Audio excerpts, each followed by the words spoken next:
It's The List and your boy with Jimmy Van and Sean Ross Sapp. With Jimmy and Sean, sell pills for your dong. Make a fantastic song. Make a fantastic song.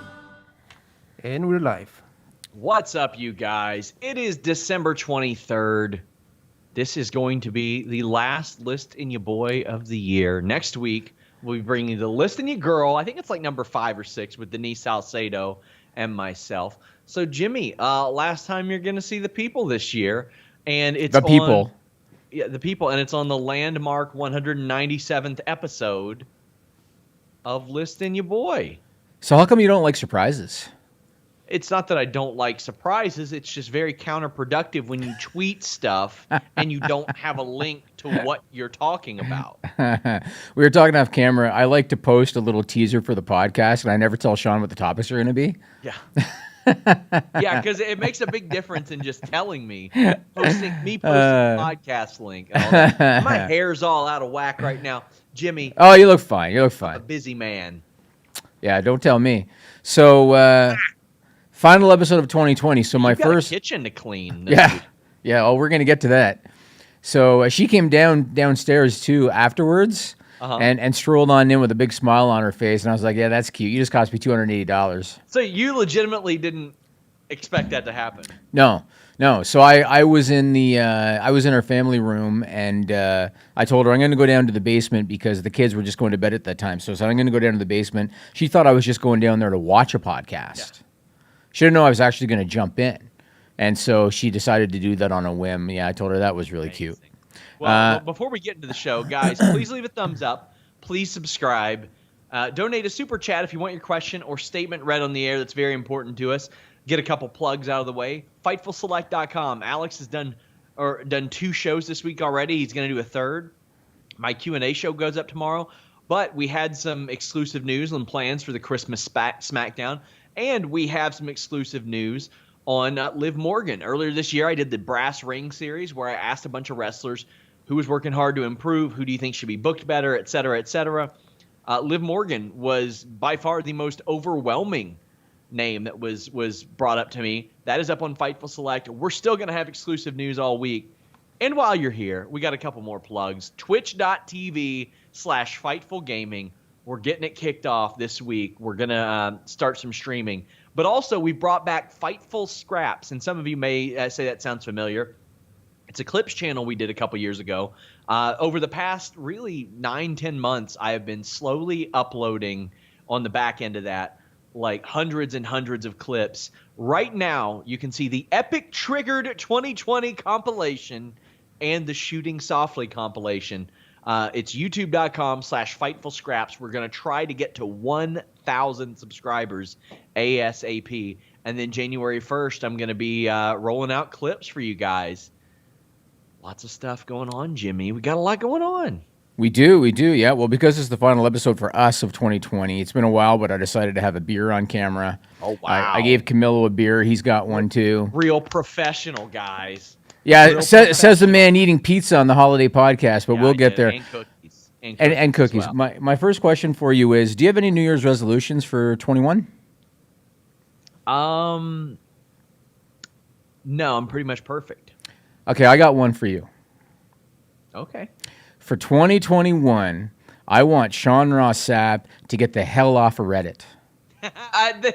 Sold. I got banned from Reddit. Did you get banned from Reddit? For 3 days. A guy said, and I quote, he's like, he's being a bitch about this. And in a question, I said, isn't you posting this comment being a bitch about what I'm saying? And they banned me for 3 days. Yeah, there's no benefit. Get off Reddit. That's going to be my New Year's resolution for you for 2021. If you don't get off Reddit, I might hit Reddit up and tell them to ban you for life. Because I think it's good for your mental health. Just get the hell off Reddit. And this is the same thing I said to Denise. Remember when Denise that time she posted something about someone that complained about her, and I hit her up and I said, you got to remember, as your profile grows, you are going to get more and more of that. And that's how it's going to be. Your profile has grown a lot over the last few years, and you've done a good job of not allowing Twitter hate to kind of get the best of you. But now I see treading over into Reddit. Just get the hell off Reddit. Did you see my good thread yesterday, though? No, I don't go on Reddit. Oh, no. I meant on Twitter. Oh, no. I reached out and I said, hey, guys, I'm working on a Royal Rumble feature. I would really love it that if anybody that has writing experience or production experience in WWE, please contact me. I'd love to talk to you. And somebody said, and I quote, guarantee none of your followers have experience producing a WWE show, Chief. So I replied with a screenshot of Bruce Pritchard following me, and I said, none of them? None of them? And then there was Eric Bischoff and Tony Khan and Kerry Silkin and David Marquez and Brett Lauderdale and Mikey Blanton and Vince Russo and Scott D'Amore and Jeff Jarrett. You know, a couple people that have produced some wrestling content. Jimmy. Yeah. Well, I mean, I don't have your Twitter followers because I'm not the face of Fightful and I just don't care. But if I did, there'd be a lot of upset people because I hardly respond to shit. Well, I mean, I do. I interact with these people. I love the people. I'm a man of the people. You love the people. Okay. I'm a man of the people, Jimmy. Well, speaking of you being the man of the people, so first thing I want to do, and I said this on the holiday podcast, I want to thank everyone related to Fightful for making 2020 a good year for Fightful when it was a shitty year in almost every other sense. Obviously, COVID-19 made it a crappy year for everybody. I lost my sister this year, so 2020 was just an overall shitty year. But Fightful actually had a pretty good year, and so I want to thank everybody behind the scenes, Dave and Camilo and Mel and Lindsay and Juan, and Mel mentioned Steve, who I forgot on the podcast. And then not to mention everybody on camera, Sean and Jeremy and everybody else. I want to thank you all for that. I also want to show you guys the gift that Sean Ross Sapp got me for Christmas this year. This was very creative. I didn't bring in the physical copy because I had a lot of stuff to bring in and I didn't want to have to carry anything extra. But we got the digital file. Put up Media 1, Camilo. So this is the graphic. Sean got me this in a 22 by 28 poster. And not just like a paper poster, it's like a vinyl material that doesn't rip, which is cool too. I thought this was very clever. You know that I'm a big fan of the old WWF LJN action figure line, which was the inspiration for that. So awesome, man. I'm going to get that framed up. And there you go. I might even, I was even contemplating asking to get the artist to give me a little signature for it or something to put in there. Yeah, I can do that. For those that don't know, it's Matt McKnight. You can follow him on Twitter at MCKNUT_45. Good friend of the show, good friend of Fightful, and a great dude. Love Matt McKnight. Always gave me hair tips back in the day, too, because he has magical hair. But I hit him up, and I was like, hey, do you think you can pull this off? And he said, yeah, of course. And he would show me progressively as it went along. So please go support Matt McKnight, and, again, follow him on Twitter. He did some incredible work there. I mean, it is legitimately difficult to get you a Christmas gift. So I was like, and this is one that I had thought about doing a long time ago. I just didn't know how I would pull it off. It was no problem for him. Like a matter of days, he had that. Awesome. Yeah, I'm at the point, I never asked for anything. Yeah. I just never asked for anything. My wife says the same thing. She says, I never know what to get you. And so my wife this year, to give you an example, so I have a Rocky robe signed by Sylvester Stallone. Oh, wow. And I've had it for years, just sitting in a bag. And my wife was like, I never know what to get you. And I was like, you know what? Get me a display case for the Rocky robe. That's cool. So she's working on that. But otherwise, I never asked for anything. I never won anything. But that was a clever gift, and I appreciate that. Now I want to talk about the holiday podcast. First and foremost, what was the final tally, Sean? Okay. On Super Chats, it was 1,500 and some change. And then Ron Patel, the sponsor of No Profanity September, had donated $575 worth of Amazon gift cards. And you agreed to match all that. I really did. Man, what a stupid person I am. But no, it was good. I was joking on the podcast. I said, oh, man, I'm going to have to get a job. I think I ended up giving you like $3,500 American. But yes. I was happy to do it. Everybody with Fightful, they all contribute and they all work hard. But I got to say one thing. So I didn't. So if you missed the holiday podcast, go on YouTube because it's there. I got in there late and I didn't watch it before I got in because I was, going to the basement and getting set up, whatever. I don't know how much camaraderie was going on before I got in there. I don't know how much talking was going on. When I got in there, people were quiet. Not nearly as much as you would think. Oh, really? Okay. I was like, damn, guys, I need less dead air. They were there to collect a check. They knew what they were there to do. And I mean, they didn't have to join in on that to get bonus. That was going to bonus everybody anyway, but. Yeah. Well, they were quiet, and it was, and I'll be honest, like, there are times, especially with newer employees in the company, where I'm kind of accustomed to it. Like, people will be quiet when I come around. But I thought on a podcast like that, everybody was going to be, I thought there was going to be camaraderie. I thought Alex was going to be boisterous. I have a funny story that I'm not sure if I have ever told you, and I really can't remember the names involved. Yep. So I didn't know any vibe around your office or anything, and I've come to realize it's a good one. I like it. One of the reasons why I'm so committed to Fightful is I see how happy your employees are in the office. And I can't remember who it was that – because obviously we had Ventura that came up to you and said, I don't like how he talks to you. Yeah, she did. But somebody came up to me and said, I love how you talk to him. Never stop. It makes you more comfortable. Yes. Can you please find out who that was? And I wish I could remember. Dig back into the memory bank, Sean. But, see, I have a name, and the name would shock you, but I don't want to say it. Oh, yeah? I don't want to say it because I don't want to attribute it to them. But that person, there were other people that said, Jimmy wants to just be like the rest of us and not be necessarily like looked at as, hey, don't act any different around me. I'm the boss. Like you want people to act completely normal around you because yeah. I mean, obviously, I got to hold people accountable for for the performance and whatnot. Yeah. And I'm not going to lie, and I told you this before. If people talk to me in the office the way that you do sometimes, it would not end well. But I always look at this a little bit differently, and that's what I told Ventura that day. I was like, this is it's almost like a show. Yeah. You know what I mean? We do bits on here. Yeah. Like, I don't take it. It's very much the way I look at social media. This is why whenever anybody rips me on social media, I smile and laugh. I don't take it seriously. I don't get offended at all. Not at all. Well, we do have some super chats. Anakin says, glad to be able to finally catch a show live. Been able to catch up on podcasts while quarantining. A+ Taylor Swift review, Sean. Thank you very much, and I hope you feel better soon, Anakin. And Anakin says, Jimmy, any idea when you'll go back to 6 p.m. shows? I would say no time soon. Could be very difficult. I got 2 little kids now, and I think when I stopped doing it, my son, I believe he had been born, but he was still young enough that he wasn't really doing anything. Yeah. Now he's 3.5, and he's just a destructive force. Yeah. And I got to be home, typically around that time. It's going to be tough. And us doing a show that ends like minutes before AEW and NXT start, too. That's a pretty big time crunch. Never even thought of that, yeah. Josh Page says, Jimmy, you ready for the NHL return? Do you think the Leafs can make it out of the All-Canadian division? Oh, yeah. So I'm lukewarm on the NHL season, if I'm going to be honest.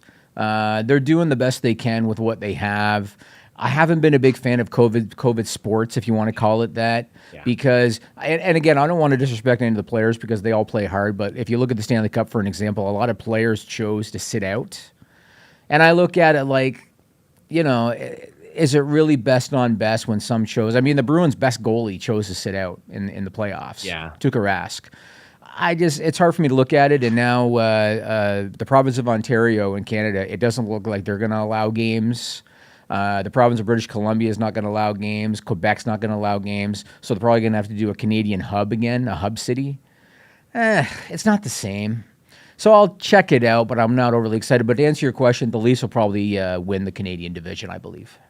Reminder, guys, donate a super chat. It'll get your question or statement read on the air. Evan Wright asks if I've seen the BTE stuff yet. No, it's been a slammed week. Quite frankly, a lot of our staff is going to take off the next 4 days through the weekend. We've got probably 100 stories set up, but I'm a little slammed on that. I will catch up on it this evening, though. And David Dickers says, I'm happy you guys have reacted to me, Mr. Van. Though a question, What conversion rate do you use to equal the Christmas stream? It's USD. USD. It's USD. And YouTube basically does it by itself. Yeah. And I typically pay the guys out in PayPal, and PayPal uses an absolutely trash exchange rate that screws me over. And not only that, but yeah, the fees associated with sending, like, as I bonus people in the UK or Canada today, I would notice all the fees associated with it. Yeah. So I had to do a little bit of adjusting. Chris Calicut, friend of the show, says, first time watching a show live in a while. Hope the Fightful crew has a Merry Christmas and a Happy Holiday. Well, thank you, Chris. Hopefully we can have you on some of that Twitch stuff, and we can do like NBA draft streams and things like that more often. Jobber says stream highlight was Denise and Joel singing. I can't believe we got Denise to sing on that stream. I missed that part. I think I was gone by then. So she told me on Monday that she could sing Cyndi Lauper. And we got her to sing Cyndi Lauper while all the men wagged their fingers like they were Captain Lou Albano. Okay, yeah. It was a good moment. And how was she? That will be up on Scraps eventually. And then Rob Wilkins, our new AEW coverage guy. By the way, Rob, are you covering Wrestle Kingdom? Because I need to set that up. He says, SRS and Jimmy Van, thank you for everything. Kyler, too, for helping me out with the social media stuff. I haven't worked in social media in 5 years. It's crazy. Well, they've done some great stuff for our social media. We are really, really, really growing our Instagram at Fightful Online. We're starting an MMA Instagram, by the way, guys, to kind of separate those. And we are on Facebook at Fightful Online. And Anakin says, was going to wait until Jimmy Van's next Q&A, but I'll ask now. Did you ever find out if Matt Cardona bought that black card Randy Savage? Actually, I asked Sean to find out, and he didn't, so I hit up Matt. He did not. Okay. Yeah, he did not. And I thought he was the guy that did. I was almost positive he was. Randy Savage is his favorite wrestler, and that black card Savage was what he was after. And did I tell the story on the air or off the air? I got two of them, and Matt kept asking me questions. Can you send me another picture of it? Can you send me a picture of the back of it? Can you send me a picture of the bubble? I'd be like, Matt, it's not for sale. It's not for sale. And then he'd be like, oh, okay. Can you send me a picture of like, it's not for sale. But he definitely wanted it. I can't recall. I think he told me the one that I was asking him about didn't have the backing he wanted. I think that's what it was. I somewhat blame you and Matt Cardona for the hit that my bank account has taken over the past year collecting figures. Oh, really? That's my fault. Yeah, it's your fault. Well, good thing I gave you a new deal. So I did pre-order the Series 2 and Series 3 AEW, even though I don't like the figures themselves. Like, I'm collecting them, I'm putting them in a thing, and then maybe like when I retire or something, I'll probably sell them or something. But that's cool. I haven't seen any of them at all, the AEW ones, but the fanfare has been great. Very hard to find. I've been collecting Jack's BCA, obviously. Started ECW loose figures, and I accidentally bought some WCW Toy Biz figures because I bought a Mike Awesome thinking it was an ECW figure, but it was a Toy Biz figure. So last super chat before we get into actual news. Actually, we have two. 17 Names Deegan, good friend of the show, says, Merry Christmas, Sean and Jimmy. Sorry I missed the holiday stream, but I hope you all have a relaxing and happy holidays. Well, hey, we hope to have you on some of our Twitch streams sometimes playing Among Us. So thank you very much. And Joe Kerr says, I think Jimmy needs to break out his Mountie uniform and do a full investigation of who attacked SRS this week, because Jimmy Van always gets his man. Always gets his man. On the hunt. Well, first off, wouldn't I have to take it from Kevin Owens? Yes. You know, right? I thought it was so funny that I had him and PCO scheduled the same day. Can I ask you a question? And I never asked you this before now. Did you ask Kevin Owens the question that I wanted you to ask? Come on. That's ridiculous. Why am I going to ask that when they got a WWE PR person on the line? Ask him before you start rolling? No, you can't do that? The WWE PR person is on the line at all times in that. Oh, come on. Ball up, Sean. Ball up. All right, I'm going to say this on the air. So, before Kevin Owens and Sami Zayn were in WWE, the first promotion that they worked for, and if Kevin Owens ever sees this, I hope he can answer this. The first promotion they ever worked for out of Quebec, I believe it was called IMS, an independent outfit. What I heard at the time, and we're talking, what, Sean, 10, 15 years ago? Yeah. What I heard at the time was that the owner of that promotion was a porn star, like an online porn star. And I heard that she would actually film footage for her website in the balcony during events. This is what I heard because I knew a bunch of independent wrestlers at the time. And so I asked Sean to ask Kevin, can you confirm if your promotion that you used to work for, you and what was Sami Zayn, El Generico at the time, the promotion that you worked for in Quebec was owned by an online porn star? I was just curious to know. I mean, I can still ask, but yeah. I was curious. And then if the answer is yes, I would love to know his. Tell me about that. What was that like? You know what I mean? Did you see things you didn't want to see? I think it's time to get into news, and Evan Wright kicks us off. Thoughts on AJ Styles' quote about owing Vince back for paying them for their work seemed really strange and a brainwash mentality. Yes, it is a strange mentality, and I respect AJ Styles greatly, but he doesn't owe Vince McMahon shit besides the bumps that he's taken and his performance on screen. They already make that number back. Listen to the CM Punk podcast. He lays it out perfectly. He was like, oh, when people say, oh, you got paid $1 million. And he goes, well, good, because I probably made them 10 times that. And it's the truth. I can't help but wonder if Vince went to AJ personally and said, I need you to be a leader with me on this one. I need you to be like a public face. You're one of the highest paid guys in the locker room. I wouldn't even surprise me if Vince told him, I'll take care of you. Like, I'll take care of you, off to the side kind of thing. Yeah. I need you to be a leader on this one, and I need, wouldn't surprise me. And this is nothing against AJ Styles because it's business, and AJ Styles has a family. So it's nothing against him. But I question if that played into it, because to hear him say that, I felt the same way that you just kind of relayed. For him to say, we owe the company. Like you said, WWE's making their money on a guy like AJ Styles. Yes, they are. They sure as heck are. Yeah. And it's a very frustrating mentality to see because, by and large, pro wrestlers are underpaid, especially in WWE. Yeah, and look, we've talked about this before. I understand that these guys have been able to utilize the WWE platform in order to get notoriety for themselves. I get it. Like, Paige would not have a Twitch channel, making whatever she makes a month if it wasn't for WWE. Zelina Vega would not have a Twitch, would not have an OnlyFans. I get it. But that's why they're deemed independent contractors, right? If they were deemed full-time employees, WWE would have the right to say you can't do that. They deem them independent contractors. That's the difference. And so, like, for example, look at Sean as a perfect example. Sean said, hey, I want to write an article for Wrestle Talk. I said, go ahead. You know what I mean? I want to do, what do you do on Monday, Inside the Ropes? He does like a little podcast. Inside the Ropes with Kenny McIntosh. Monday Night Live. I said, go ahead. Like, it's not taking anything away from what he does for Fightful. He's not a full-time, permanent employee for Fightful. And so I was fine with it. And Vince McMahon, I wish that he would have just looked at that. I mean, you guys are independent contractors. Now I'm muddying the waters. This is going to open up, potential legal repercussions for me. But he was just the greedy old curmudgeon that's always done things the way he's done them. And, it's at some point it's going to come back to bite him, especially when you consider that, like, Paige is still streaming to this day. Who else is still streaming to this day? Anybody else? Dakota Kai a little bit. Adam Cole is in NXT. But not a whole lot. Not a whole lot? I mean, they found other roles and spots for a lot of them. Like, I mean, Jessamine Duke, Mia Yim, Shayna Baszler, Dakota Kai are all a part of the up, down, down now. Right. Okay. Well, I didn't think it was a great thing for AJ Styles to say. And like I said, I kind of feel like that was fed to him. Like, I feel like that stuff was fed to him by Vince. Yeah, it really seems like it. It really does seem like it, and I hate that mentality. Yep. Anakin JMT says, thoughts on Juice Robinson being out of Wrestle Kingdom? That's a big hit for him because that was going to be a big platform for a lot of people. Big payday, too.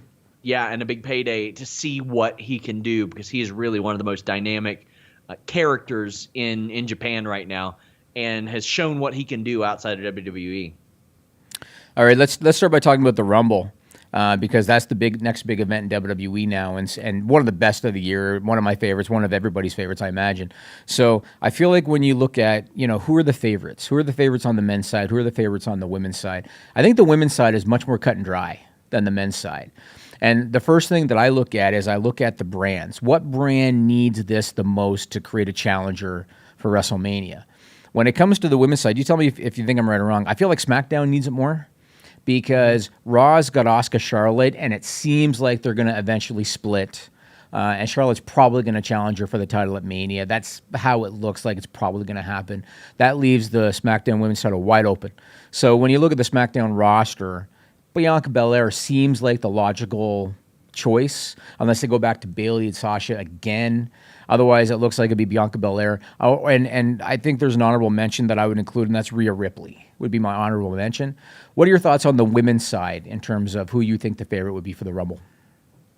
Bianca Belair, because they love to do the thing where she's overcoming. It can't just be, man, really badass, dominant chick wins the Royal Rumble. And I think that's where they're heading. I think they're going to have Bianca Belair continue to lose matches.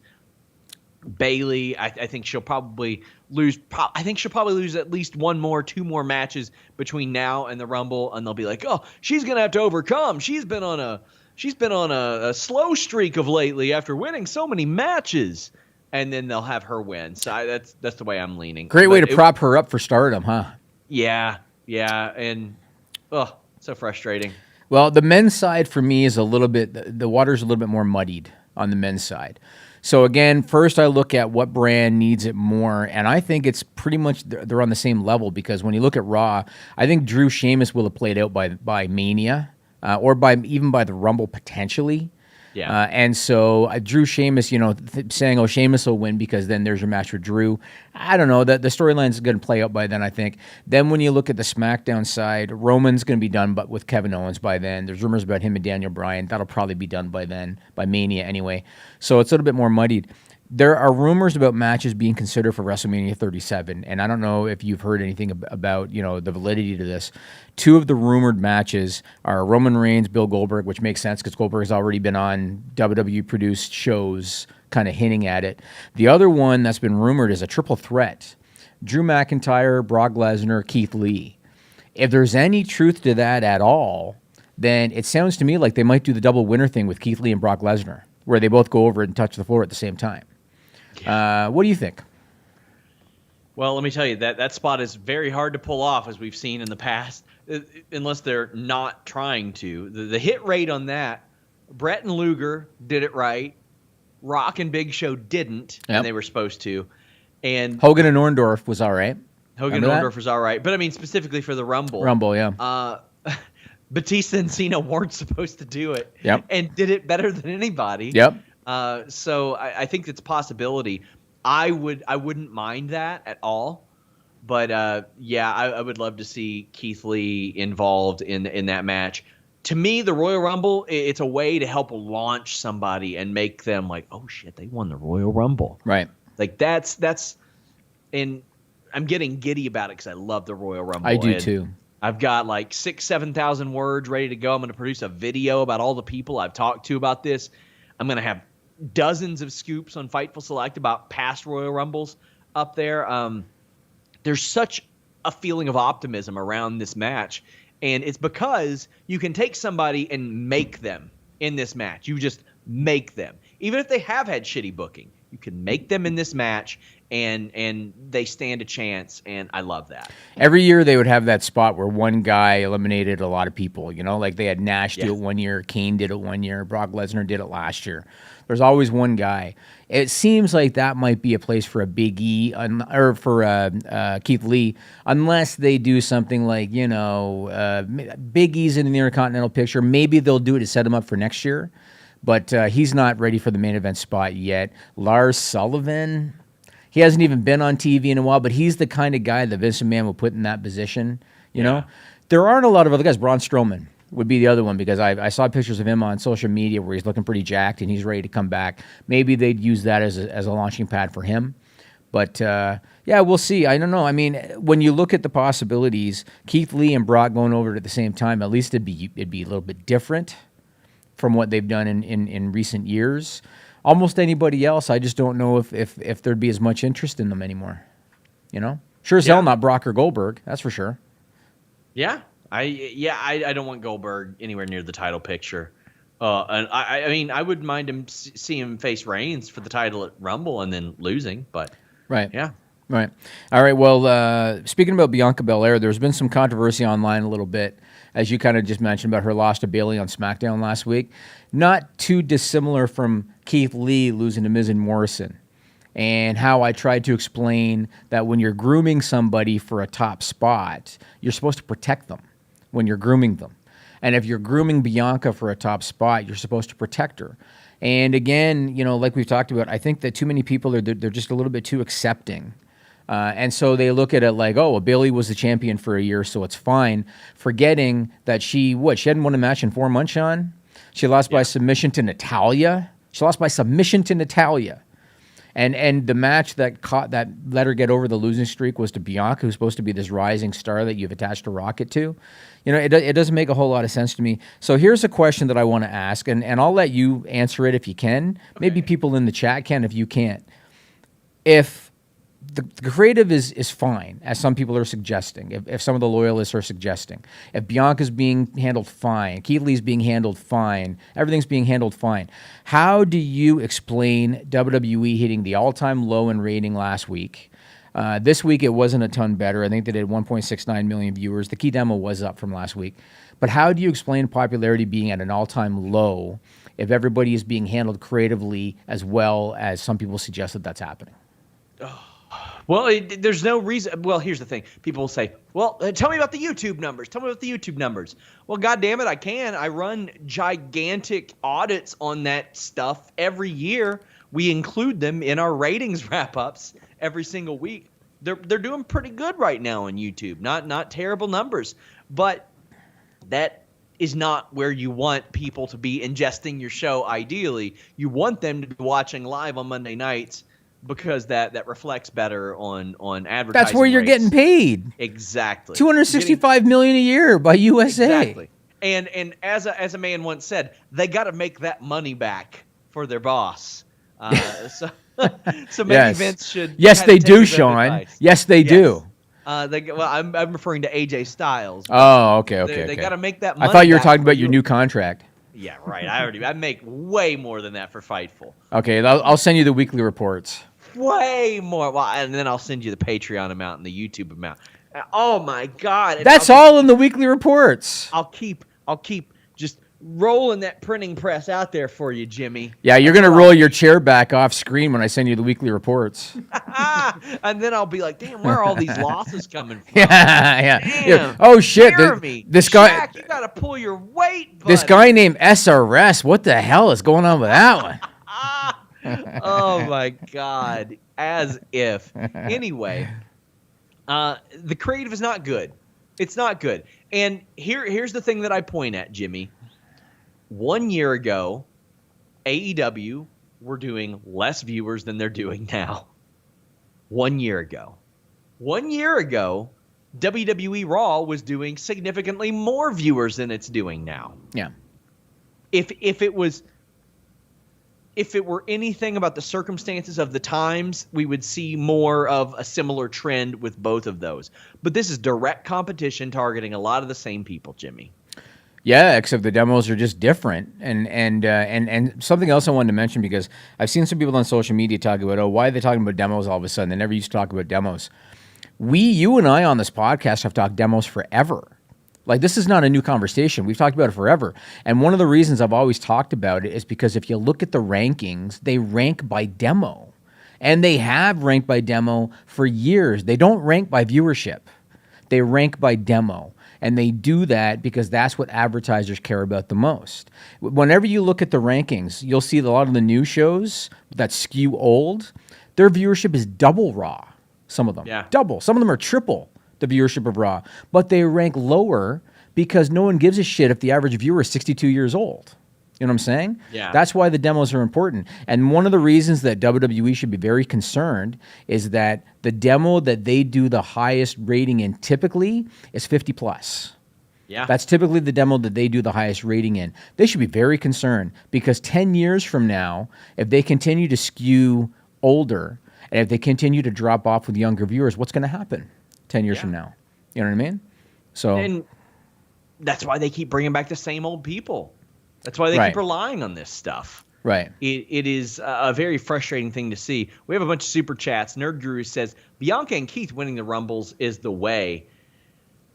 Well, I would love to see that, Jimmy. I just don't know if it's actually gonna happen. I'm not confident. Sorry to cut you up, but I'm not confident based on what we've heard recently about Keith Lee being told to go back to the PC and everything.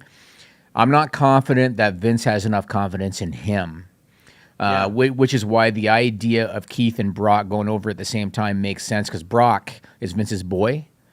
And so that makes sense to me. I can't see Vince having Keith Lee win it on his own, just based on what we've heard.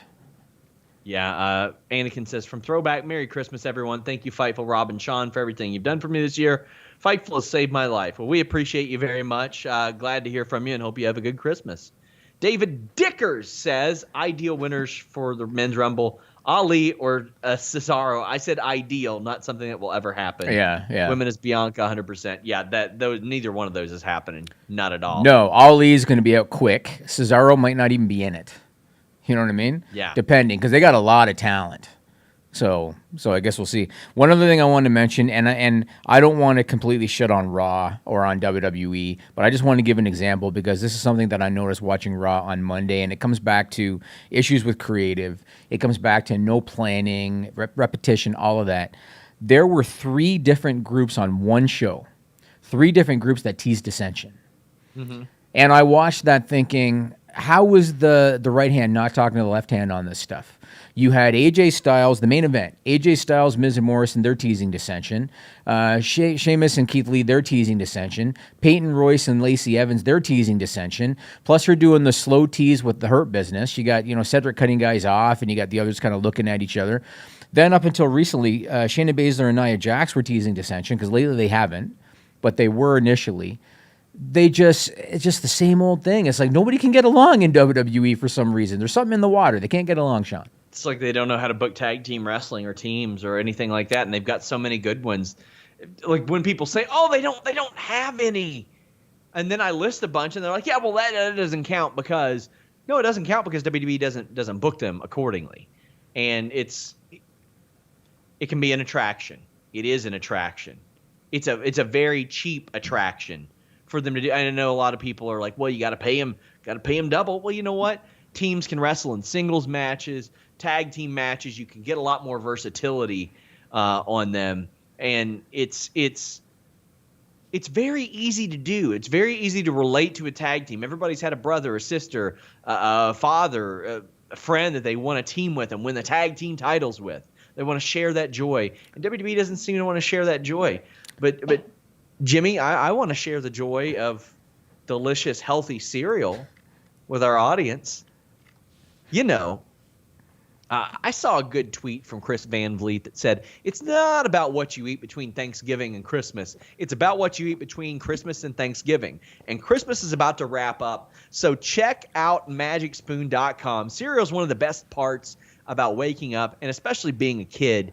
But sometimes you got to give it up when you get older because of all that sugar and junk, but not MagicSpoon.com/Fightful. 11 grams of protein, 3 net grams of carbs in each serving, 0 sugar. They've got that variety pack with cocoa, fruity, frosted, and blueberry. I love these flavors. I'm tearing into the blueberry as we speak. It tastes amazing. It's going to seem too good to be true, but it is. When you're cutting down on carbs, sugar, unhealthy food, maybe you're making that New Year's resolution to eat healthier. This is almost like a cheat code for you guys. Maybe you've got that sweet tooth. Maybe you want cereal. Maybe you want some of that. MagicSpoon.com/Fightful can really help you guys out. When I was training for my return to the ring earlier this year, heavy on Magic Spoon, it was really good to help me curb those cravings for sweets and stuff like that. It is gluten-free, keto-friendly, grain-free, soy-free, low-carb, and GMO-free. And I know a lot of you are going to be looking to get in better shape in the new year. Use this to help you out. And use that code FIGHTFUL at checkout to get free shipping. MagicSpoon.com/Fightful and use that code FIGHTFUL. They're so confident in their product, it's backed with a 100% happiness guarantee. If you don't like it for any reason, you can send it back and they'll refund your money. No questions asked. Actually, you don't have to send it back. I don't know why I said that. I'm so used to saying that. But no, you don't have to send it back. They'll just refund your money. No stress. Anakin says, thought the best part of waking up is Folgers in your cup. No, it's not. It's Magic Spoon. Folgers sucks. Nerd Guru says, so all that Lana stuff was really revenge on Miro? No. I've got a story on that coming on FightfulSelect.com this week. So I wasn't too surprised that WWE announced that they're going to do Legends Night on January 4th. Nope.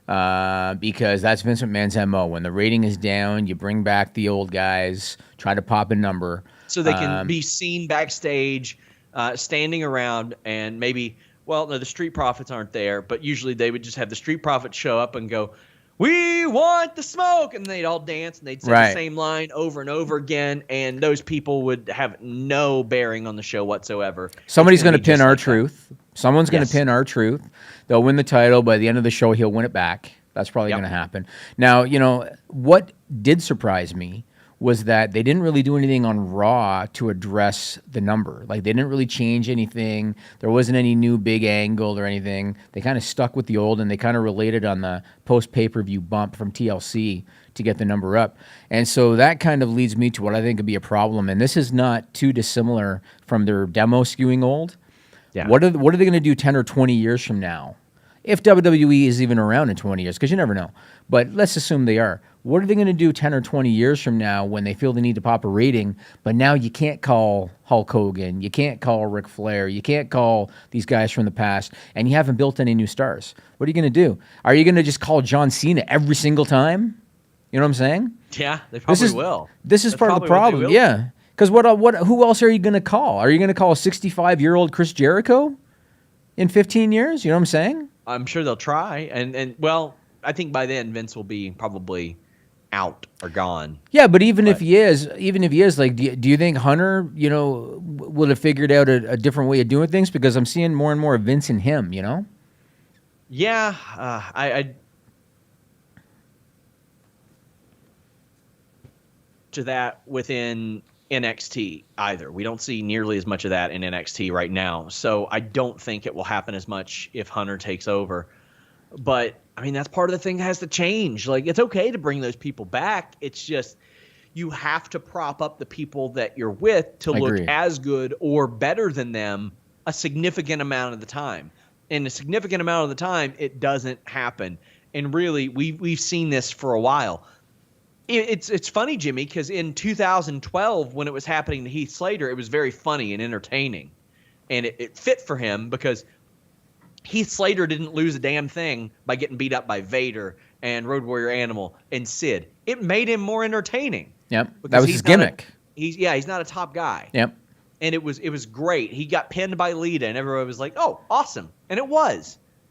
But then as it went along, and it's like, oh, well, I'm not big on the Ascension, but, well, how about the Ascension? They get their asses kicked too. How about the Revival? They get their asses kicked too. How about Elias all the time? He gets his ass kicked too. Baron Corbin, let's make sure he gets his ass kicked along with everybody else.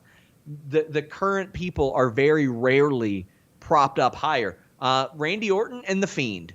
Those were a couple that managed to make it through. I'm sure somebody will point out another one, but those are the two main ones. Charlotte over Trish, that was good. That was cool.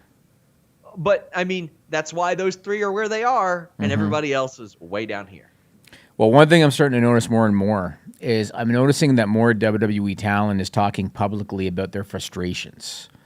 And this is something that you never used to hear about a lot. It'd always be kind of private conversations. Yeah. Now it's happening more and more publicly. So you mentioned AJ Styles earlier. He talked to TalkSport, and he talked openly about the Twitch thing. He said straight up he's not happy about it. Then if you look at Dana Brooke was on Lillian Garcia's podcast, which airs on WWE Network. So you want to talk about the right hand not talking to the left hand. Dana Brooke is on Lillian Garcia's podcast, and she talked about her frustrations with creative. She said she was sick of the start-stop pushes. Yep. Then Mandy Rose was also on Lillian Garcia's podcast. She talked about getting no answers, there being no clarity. She talked about how she thought she was going to be singles, and then suddenly she's in a tag team again. They're openly starting to talk about this stuff now. And I feel like they're starting to realize that they have options. You know what I mean? Not to suggest that everybody's going to make a living on Twitch or everybody's going to make a living on OnlyFans, but some of them can. I feel like they're getting it. What I'm wondering is, do you think that this could end up being a good thing for the company because maybe guys are going to become conditioned to start speaking up more? Yeah. What do you think?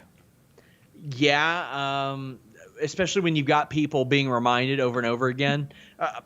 I'll tell you a situation that gained me some sources over the last year, Jimmy. They gathered a bunch of people in a room, reminded them they needed their own health insurance and that they're independent contractors, and then said, don't talk to dirt sheets. And they said, pardon the fuck out of me? What did you just say that in the same conversation? We're independent contractors. We're responsible for this to ourselves. Don't talk to this person. A whole lot of people were like, tough shit. Now I'm going to. And when you constantly remind people they're independent contractors, hey, take care of your health insurance. Hey, by the way, you're going to have to get tested for COVID when you come in here because we're in a pandemic. Oh, by the way, you're not allowed to have a Twitch. They're going to be like, yeah, I'm a little bit more likely to speak out on this. And because of that, people like me will get the reputation of, you only report negative stuff. I have went out of my way, I think, to report positive stuff this year. Brass ring series, shooting softly, all that. We try to balance that and force some good news out there. But there are an awful lot of wrestlers that are creatively frustrated. And even you look at it with Kevin Owens. He's like, I really like what they're doing. I sure hope that they continue it. Oh, sure. He likes being in a prominent position. You know what I mean? Yeah. I mean, let's look at the positives because there are some positives. Like I don't like shitting on WWE all the time, and I know some people think that we're anti-WWE, and I'm not. I just call it like I see it. If AEW does stupid shit, I'm going to call it. You know what I mean? But let's look at some positives. Roman Reigns continues to be great. He to me is still the hottest thing in all of wrestling. The Hurt Business with all the belts, Sean, that is a superstar-looking group. Oh, that picture, did you with see the it? suits, I saw the picture with MVP sitting down. Yeah. But with the suits, wearing the suits and holding all the belts, that is a superstar-looking act. And so I really like what they're doing with the Hurt Business. Cedric Alexander's found another gear. You know what I mean? It's Yes, like how many times have I talked about everybody's good in the ring? Like everybody pretty much is good in the ring. You got to find those extra intangibles. And Cedric Alexander's found him as a heel. Like, he's really coming to his own, and I think he's doing a really, really good job. Look at Sami Zayn.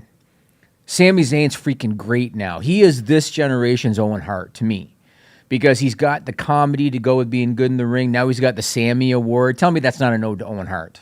Come on. I love it. It has to be. Absolutely it is. Absolutely it is. And I think Sammy is really, really funny and really entertaining. Big E, they didn't seem to know what to do with him at first. After they split him from Xavier and Kofi, but now he's really starting to find his momentum now. I like his presentation a lot better. I like his music much better. He's finding another gear too, and I like what they're doing with him. And Alexa Bliss, they put her in a pretty complex situation, and they kind of are relying her to rely on her acting chops as opposed to her athleticism. I feel like she's doing a good job. Her on that swing in the ring, Sean, that looked good.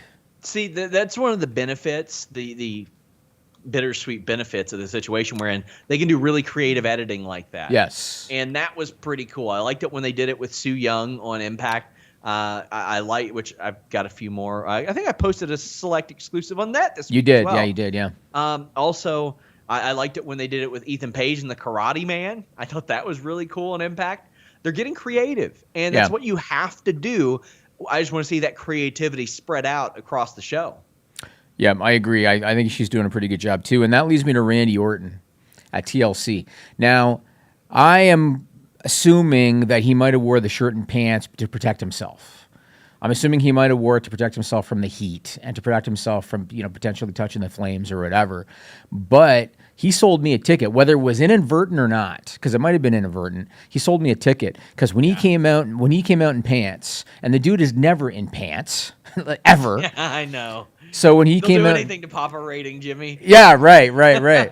I thought to myself, that's a giveaway. He's getting lit on fire. Because he just never does it. Then when Bray Wyatt didn't take off his jacket and was wrestling in his jacket, that's when I thought, okay, wait a second, maybe this could go either way. And that's a good thing because like we've seen with previous Inferno matches, you just got to look at whatever one is dressed the most. Typically that was the one that lost. In this case, they both were dressed. I really liked that. That kept me guessing. And again, if you could find out, I'd love to know if Randy Orton did that just to protect himself from the flames or if he did that intentionally to have people guessing as to the finish. Either way, I really liked it. I'll see if I can find out. I know they did an awful lot of work in preparing for that as well. Well, I liked it. I thought that was pretty good. Now, speaking of Bray Wyatt, speaking of Alexa, I want to ask where you think they're going with Bray Wyatt. The day of TLC, prior to the pay-per-view, he put this on Twitter. Put it media too, Camilo? He said, the thing about fire is it does what it pleases. I burn, you burn, we all burn. And you can see there that is, I guess, a caterpillar. Now, put up this next one, Media 3. He posted this after TLC. Thank you. And that is a cocoon. Sure sounds like they're getting ready to have him come back yet again, be different yet again. Yep. It would be cooler if they haven't already done it 5 times in 2 years. Yes. You know what I mean? Or whatever it's been. Poor guy's had to reinvent himself 6 or 7 times because the booking is so bad. Jimmy. Yeah. So I feel like, what are they going to do this time? He's going to come back with a different outfit. His mask will be a little different. You know what I'm saying? It's been done so many times. He loses steam every single time. But what are your thoughts? Like, it sounds to me like it's probably the Rumble, because the Rumble's in a little over a month. And they're already teasing, on Raw, they already teased that he's still around. So probably the Rumble. But what do you think? Do you think it's just going to be different gear, a different mask, something? I like Jeff Hawkins' approach, saying that he thinks it might be like a Two-Face thing. Okay. Because he seems like a very good, like, Batman type of thing. I mean, he's already got Bray Wyatt and The Fiend. So what do you think they would do with that? You know what I mean? I think that's what they would do. Yeah. I think they would try to have him play both of them at the same time. At the same time. Like, yeah. Okay. Like, it's going to be so bad. Yeah, like you said, so like Two-Face. Just like Two-Face. Yes. Oh, man, I really do. We do have a couple super chats. Go ahead and get those in, guys, as we start to wrap up the show. We did have a Young Bucks clip, but we're low on time. So just go check out my Young Bucks interview. We talk about their WWE negotiations. Jimmy, this is a topic that you and I had discussed about them for a long time, about the dual contracts. Yep. With Ring of Honor and New Japan. We discussed that. It's a really good interview. I'm so glad I finally got to speak to them. I guarantee you Ring of Honor regrets it big time now. Oh, God, of course. Oh, yeah. And that's something I brought up. You pay them whatever you can, Yep. and even if you lose $100 on them, Yep. well, it's worth it because more people are watching your show. Yep. Evan Wright says, what would you guys rather see, Davey Boy Smith Jr. versus Walter UK title program, or a Killer Elite Squad reunion in AEW's tag division? That would be Lance Archer and Davey Boy Smith Jr. To be honest with you, and to me, sorry to cut you off, but to me, NXT UK just doesn't have the fanfare. Yes. And so it depends on, I guess, as a fan and for the sake of Davey Boy Smith Jr., I'd go with the AEW idea. Yeah, and also he lives in the States, so that would be a stretch for him to be over there. I mean, I've interviewed him. Guy doesn't have the accent or anything. He grew up in Canada. Yeah, he did. Yeah. Disgruntled New York Jets fan Justin Lopez says the Hurt Business has to be one of the eldest faction age-wise ever. Yeah. I love how 3 grizzled vets are helping Cedric get his shine. It's really, really cool. And, I mean, yeah, you look at it. MVP's 47 years old, Jimmy. Yeah. Shelton Benjamin is, I'm pretty sure he's 45. Yep. As I look at it, yeah, he's 45. Bobby Lashley, 45. 44. He'll be 45 next year. That is, and they're... What's Cedric, like 25 or something? 27 maybe? 30? No, he's 30, 30? 31. Okay. Yeah. But in wrestling, that's an infant these days. Yeah, I mean, they definitely could use an injection of something. Like, I think it might have been Hawkins that said, and I agree with him, they should get a world title guy in there. Yeah. Because even though Lashley could be a world title guy, because of the way they've handled him and because he's had such a good run with the U.S. title, I'd kind of keep him where he is. Maybe you could even then, later on tease a program between him and a world title guy. But if they had all the belts, like, they could basically just basically run Raw. You know what I mean? Which they almost did with Raw Underground at one point. I think it's 18 names. Deegan says, I heard rumblings in the new Firefly Funhouse being the Butterfly Funhouse, but I'm super nervous of WWE messing up another Bray character. I would kind of like to see a Butterfly Funhouse with Alexa Bliss. I think that would be a nice, different approach to take it, Jimmy. Yeah, we'll see. I don't have a lot of confidence when it comes to the handling of Bray Wyatt. I mean, I don't either, but I mean, I would like to see that new approach because otherwise it's going to be the same thing over and over. And if it stretches it out, cool. Yeah, we'll see. I want to talk about AEW Dynamite. And I want to address some comments I've seen on social media in a minute here. So Tony Khan has invited Impact talent to appear on Dynamite this week. Most likely that's going to happen, and we kind of knew it would anyway. I have seen comments on social media from people that actually suggest that the partnership between AEW and Impact is more beneficial to AEW than it is to Impact. With all due respect to these people, stop allowing your fandom to cloud your judgment. To suggest that Impact is going to benefit less from this partnership than AEW is completely ridiculous. This so far is 95-5 Impact to AEW when it comes to who's benefiting. Impact, prior to this whole thing, no one was watching the show.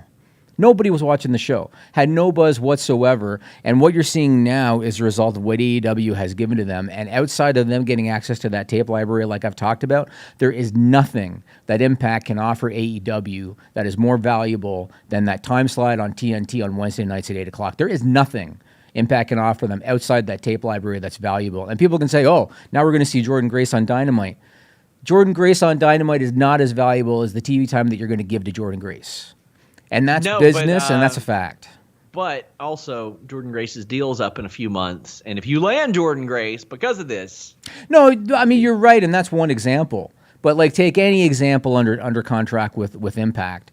There's the benefit does not match. Like, giving them that television time doesn't match having them on your show. And so never suggest that AEW is going to benefit more. That's just completely absurd to suggest that. But again, if the tape library is involved, cool deal, do it. And that's all I got to say about it. Yeah, I completely agree with you in that. I think the Impact tape library is a very valuable library. Absolutely. Absolutely. And underutilized. Yes. There's no disputing how good that tape library is. 100%. And I'm not just talking guys now. You got Kurt Hennig and the Road Warriors and Randy Savage footage in that thing. Savage's last match, I believe. Yes. Ever. Oh, a lot of people. China's last match. Yeah, I think. right. Ric Flair's last match. Hulk Hogan's last match. Yep, 100%. There are an insane number of people who had their last match in TNA. The Nerd Guru says, fantasy booking, wouldn't it be awesome if Kenny the Collector, the belt collector, came for the Tribal Chief?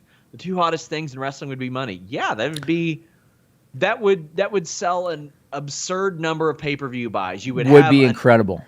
You would have a lot of people who would be like, I'd never buy another wrestling pay-per-view full price again. Yeah. Buying a pay-per-view for that. Would be incredible. It would find a way to transcend wrestling too. It would make mainstream because of how different it is. Yep, never going to happen, but it would be incredible. I want to ask you about Wrestle Kingdom. So Wrestle Kingdom is going to be it's coming up 2 nights, January 4, January 5. They got the top matches set. Naito and Ibushi on night 1. The winner faces Jay White on night 2. Conspicuously, if I can get that word out, absent due to COVID-19, most likely, are certain U.S. stars that we're accustomed to seeing, especially when it comes to Wrestle Kingdom. Jon Moxley, Chris Jericho, maybe even Kenny Omega. Here's my question for you, and I realize going to Japan and quarantine and COVID and everything, I get it. It makes it very difficult in terms of logistics. When you look at the cards, because the cards are more or less done, night 1, there's going to be a 22-man battle royal. I love it. The Rambo. Yeah, the last 4 competitors are going to wrestle on night 2 for what they're calling the King of Pro Wrestling Trophy. Yeah, stupid. I don't like it. Yeah, I don't like all that. But that's what they're doing. Yeah. Do you think that a guy like Moxley, and I'm not suggesting it'll be in the Battle Royal, but that's just an idea to get a guy on the show. Do you think that a Moxley or a Jericho or maybe even Omega might make an appearance on Wrestle Kingdom given the COVID-19 issue? Yes, and one of our subscribers, Sheila, brought it up. Moxley ain't been on that show for a while. And they can say, oh, he's not all he wants, but Tony Khan's, he gets it. He understands wrestling. If Jon Moxley's going to be there, he will not announce it for New Japan. And he's been very, very liberal with them. I think if you are New Japan, you really should add something, because Great O-Khan is not going to do it for you.